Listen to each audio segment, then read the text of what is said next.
Salut à tous et à toutes, c'est Morgan et bienvenue dans cette nouvelle vidéo dans laquelle je vais te donner les 7 erreurs à ne pas faire si tu cherches à perdre du poids. On commence tout d'abord avec l'erreur numéro 1 qui est de se restreindre trop et d'un coup. Pourquoi est-ce que c'est une erreur? Tout simplement parce que la perte de poids prend du temps. Donc si tu cherches à réellement perdre du poids et à garder ton physique au long terme, il faut que tu prennes ton temps. Si tu comptais perdre du poids en 2-3 semaines, je te dis tout de suite, ça ne va pas marcher.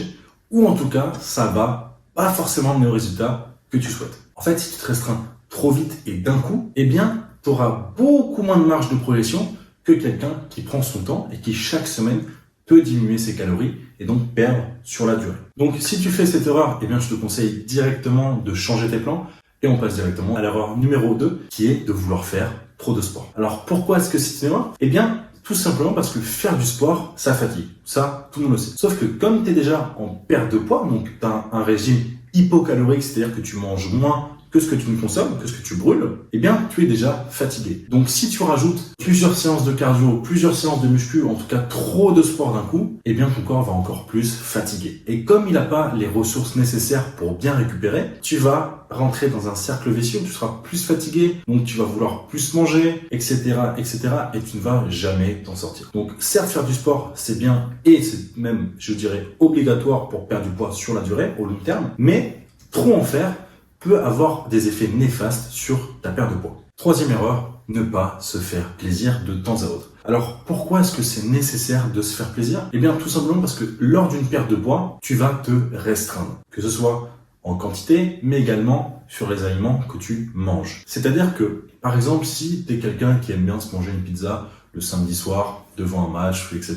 Et du coup, tu es en perte de poids, tu vas essayer de limiter le nombre de fois où tu manges des pizzas, en tout cas dans la semaine, mais c'est pas pour ça que tu dois absolument supprimer tous les moments où tu te fais plaisir. C'est-à-dire que si dans une semaine normale, tu te faisais plaisir 3 fois par semaine, ce qui est, on va dire, une bonne moyenne, même si ça peut être assez élevé en fonction de tes objectifs, mais que en perte de poids, tu décides de tout supprimer, alors tu ne vas pas tenir très longtemps. Tout simplement parce que se restreindre, tu le sais, ça augmente énormément la frustration, et au bout d'un moment, cette frustration se transforme en écart. Ce qu'il faut faire pour limiter ces écarts, c'est de se laisser des moments de répit, on va dire, où tu te fais plaisir. C'est-à-dire que sur une semaine où tu faisais plaisir 3 fois, tu vas pouvoir garder ton samedi soir où tu manges ta pizza devant un match, tout simplement parce que ça va réduire ta frustration et cela va t'aider à tenir plus longtemps. Et comme on a vu au début, une perte de poids réussie, c'est une perte de poids qui dure dans le temps. On retrouve en quatrième erreur le fait d'être obsédé par ses calories quotidiennes. Pourquoi c'est une erreur?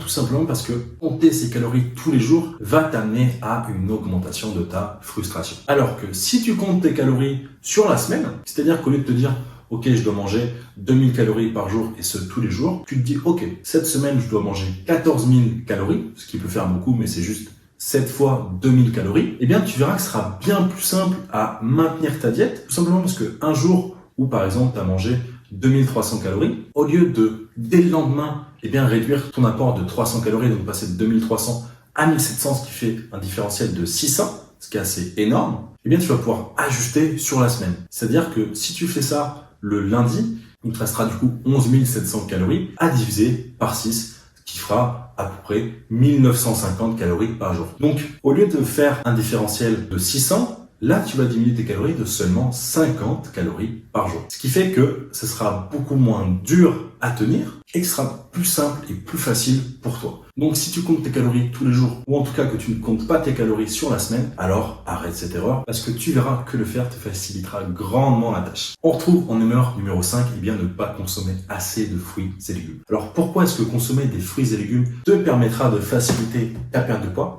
Tout simplement parce que dans une perte de poids, on va en global, en pourcentage, consommer plus de protéines qu'à la normale. C'est-à-dire que du fait que tu manges plus de protéines, ton corps va plutôt pencher vers le côté acide. Et en mangeant des fruits et légumes, ça va te permettre de basifier un peu ton corps, ou en tout cas de ramener à l'équilibre ta balance acido-basique. Ça, c'était la première raison. La deuxième raison, c'est que les fruits et légumes sont, comme tu le sais, composés de fibres, en tout cas ils en contiennent énormément, et les fibres te permettent d'améliorer ta sensation de satiété. C'est-à-dire qu'en mangeant des fruits et légumes, tu auras moins faim, et donc si tu as moins faim, tu as moins envie de manger, ça reste logique, et donc tu diminues grandement ta frustration. Donc si tu manges le matin et que tu n'as pas faim jusqu'à midi 13h, tu verras que ça sera beaucoup plus simple à tenir, et pareil, si tu manges vers midi 13h et que tu n'as pas faim jusqu'à 16-17 heures, là encore une fois, ce sera bien plus simple. Si tu ne consommes pas de fruits et légumes dans tes journées, consomme-en, ça te facilitera grandement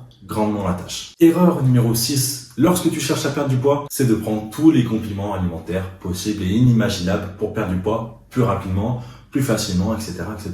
En fait, c'est peut-être l'erreur type du débutant, c'est vouloir prendre tous les compléments qui traînent par-ci par-là, parce que tu as vu que ça t'aidait à perdre du poids jusqu'à 2 kilos en plus par mois, etc., etc. Sauf que les compléments sont utiles, mais ils ne le sont pas si tu ne respectes pas les bases. Les bases que sont l'entraînement, la nutrition et le sommeil. Et notamment la nutrition si tu cherches à perdre du poids. Donc, si ta nutrition n'est pas carrée, prendre par exemple des extraits de thé vert pour avoir l'effet diurétique en plus pour te permettre de perdre plus rapidement, eh bien ça te servira absolument à rien.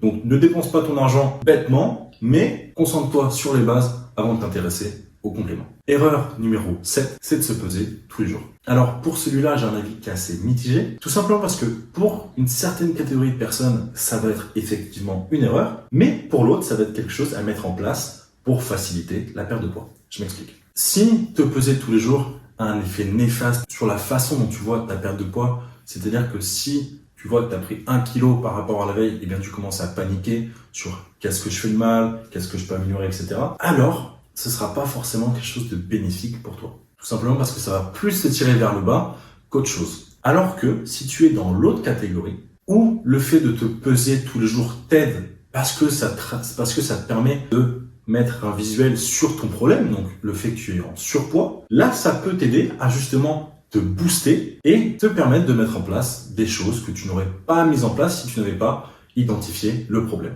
Donc ce que tu as à faire, c'est de définir dans quelle catégorie tu es pour te permettre de savoir si le fait de te peser est une erreur ou au contraire si c'est quelque chose de bénéfique pour toi. Personnellement, je sais que je suis plutôt dans la catégorie 1 et c'est également là où la majorité des personnes seront, mais ce n'est pas pour ça que te peser tous les jours sera forcément une erreur pour toi si tu es dans la catégorie numéro 2. Petit bonus avec la 8e erreur à ne pas faire si tu cherches à perdre du poids, et c'est le fait de ne pas avoir de plan. Pourquoi est-ce que ne pas avoir de plan est une erreur? Eh bien tout simplement parce que si tu ne sais pas ce que tu vas faire jour par jour, semaine après semaine, alors tu vas nulle part. Tout simplement, c'est comme si tu voulais tu voulais te diriger vers un endroit précis, mais que tu ne connaissais pas la route. Forcément, tu ne vas jamais y arriver. Alors certes, tu peux avoir quelques indications sur faire plus d'exercice, manger moins, etc. Mais si tu n'as pas de route à suivre, forcément, ce sera beaucoup plus compliqué. Donc, facilite-toi la tâche et établis un plan sur quoi faire, comment le faire pour atteindre